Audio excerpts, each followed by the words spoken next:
Perfect. Welcome in, everyone. I'm Dodds Crib with tipstergamers.com. And in this video, we're going to be showing you guys the best user safeties to use and to trade for in all of Madden 21. In fact, we're going to show you how to trade for an impossible player in this that no one else is going to be able to get besides you after watching this video. If you guys want more impossible players, you want to know how to trade for Pat Mahomes, you name it, anybody, go to our website and check out our players to trade for list. Join our Madden group. Don't forget to get merched up as well, guys. It's just business. There's nothing else to it. It's just business. On top of it, too, if your girl is sassy, well, you might as well get her the sassy business tee. I'm sure she'll appreciate it, but you two will look damn good together, rocking the just business and the sassy business. Now, if you guys want to help us out, also leaving a comment down below, sharing and liking our videos is obviously huge. Subscribe if you're new, click the notification bell, and on top of that, using our affiliate links, boys, down below is phenomenal. Also on our website as well. Anytime you see an affiliate link, it is a trusted link with us. We do not do business with shady companies. So, with that being said, guys, let's jump into the video and let's go have some fun.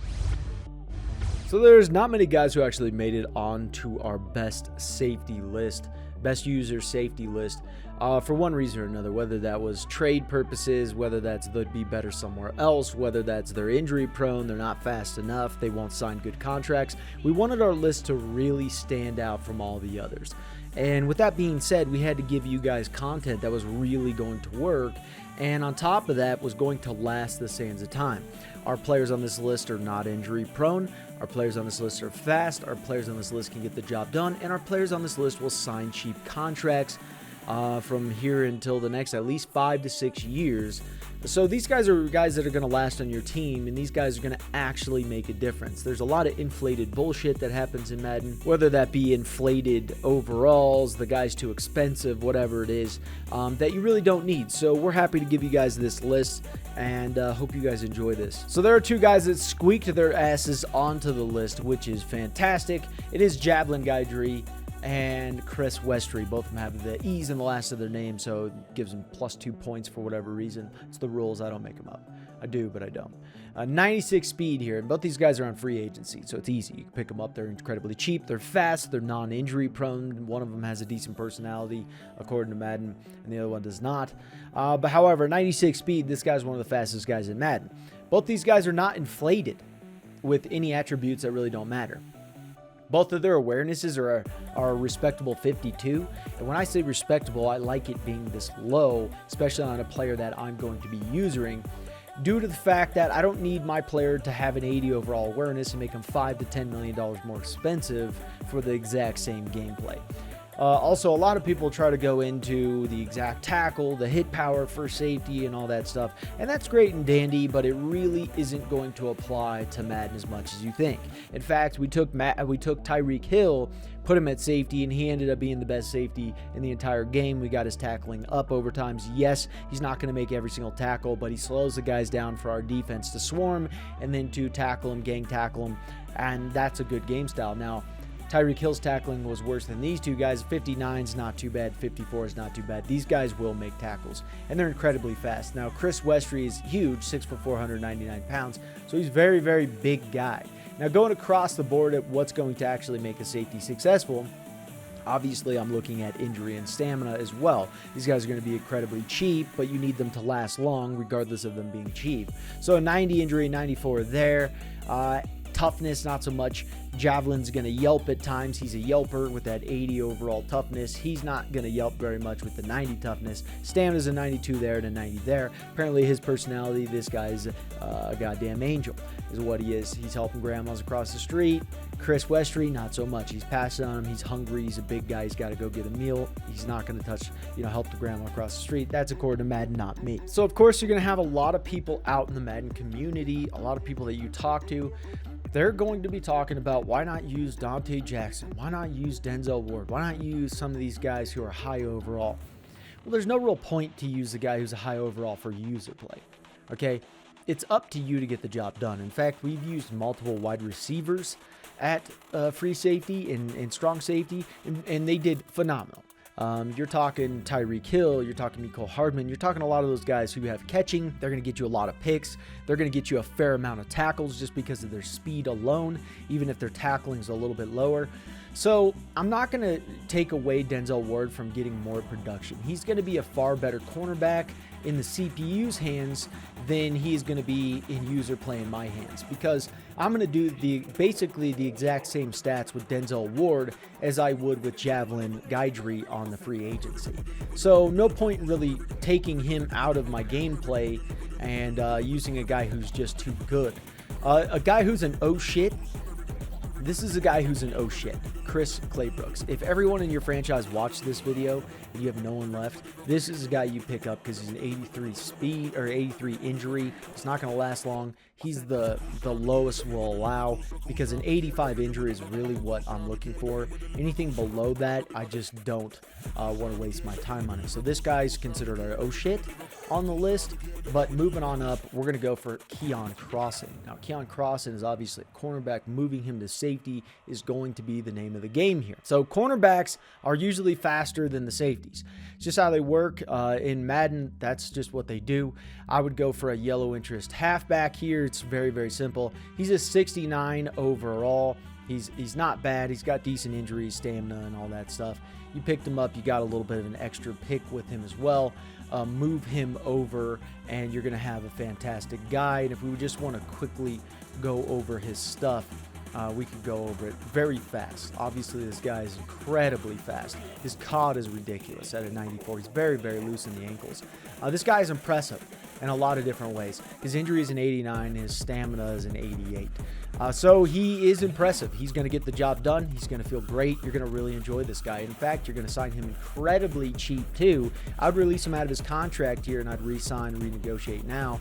I believe he is either on his rookie contract or he just got signed from free agency. I don't know. I don't really remember. Regardless, get him a new contract ASAP, sign him for a 7-year deal, and then use him as much as possible. He's got still he's pretty young still. He's 24, so there's a lot to him that makes him a valuable player. So the next guy on our list, but not the last guy on our list, this guy is in the top 3 that we recommend. He'd be with like Crossan. He's kind of in that mix of those guys. He is a star development. If you need to know any other rookies hidden dev, go to our website. We have a link in the description below. You can see all the rookies hidden devs. And so he's a star dev, 6 foot tall, 192 pounds. He's 23 years old at a LA Tech, which is pretty amazing. Now, he is not as easy to trade for as you would think. He's kind of frustrating to trade for. You know, you're really looking for a guy like this. You don't want to give up more than you should. You know, adding these guys up here, middle linebacker and a yellow interest halfback, I should be seeing more value instead of a little bit over 50%.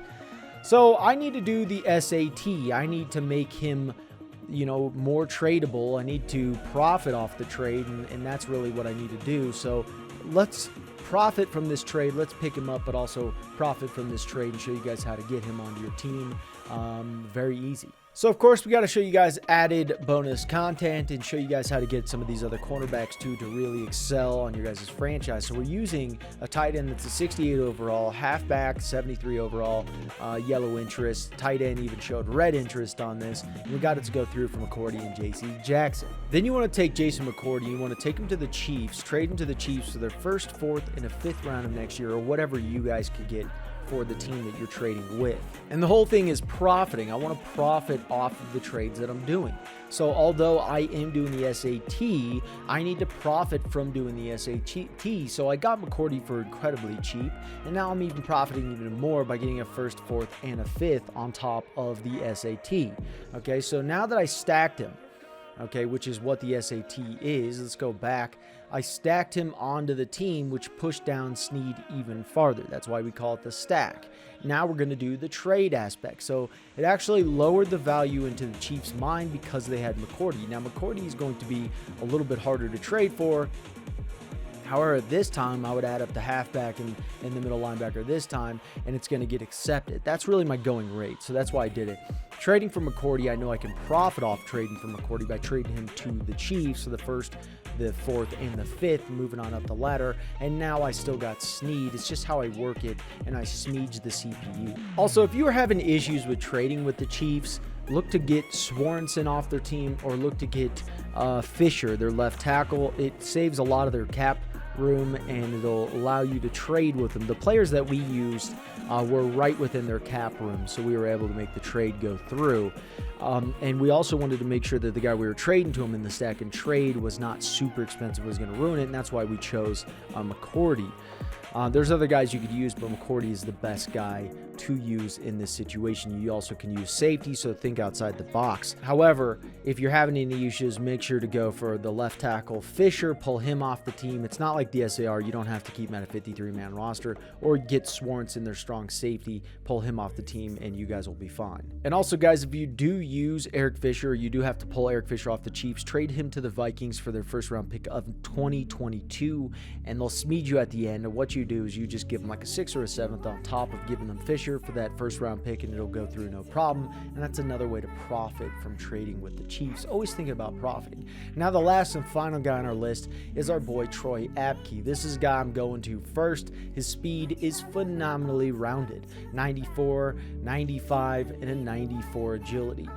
Very, very respectable. The change of direction is right in the spot where you need. If it was any lower, it would be frustrating, but that 85, it's kind of like the old John Ross. So he is loose in the ankles. He's not incredibly loose, but he is loose enough to get the job done. This guy's going to get a lot of picks. He's going to get a lot of tackles. He's got 66 tackling. His personality, it's all right. His toughness, he's kind of tough.